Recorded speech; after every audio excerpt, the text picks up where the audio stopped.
அனுதின நம்பிக்கையின் பணித்துளி. 1 பேதுரு 5:7 அவர் உங்களை விசாரிக்கிறவரானபடியால் உங்கள் கவலைகளையெல்லாம் அவர் மேல் வைத்து விடுங்கள். உங்கள் சுமைகளை நீங்களே சுமக்கும் வலிமை வேண்டும் என தேவன் உங்களிடம் கேட்பதில்லை.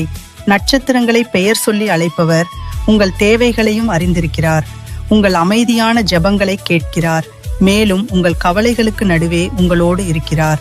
உங்கள் கவலைகளை பற்றி கொள்வதற்கு பதிலாக அவற்றை விட்டுவிட நீங்கள் தேர்ந்தெடுக்கும் போது சமாதானத்திற்கு இடம் கொடுக்கிறீர்கள். உங்கள் கவலைகளை உங்கள் கட்டுப்பாட்டிலிருந்து விட்டுவிடுகையில் கர்த்தருடைய பிரசன்னம் தொலைவில் இல்லை, மாறாக உங்களுள் மிகவும் தனிப்பட்டது என காண்பீர்கள். அவர் பிரசன்னம் கவலையை உறுதியாகவும் பயத்தை விடுதலையாகவும் மாற்றுகிறது. இன்று நீங்கள் கர்த்தரை உண்மையுடன் தேடும்போது அவருடைய வழிகாட்டுதலும் ஆசீர்வாதமும் பின்தொடரும். ஜெபிப்போம்.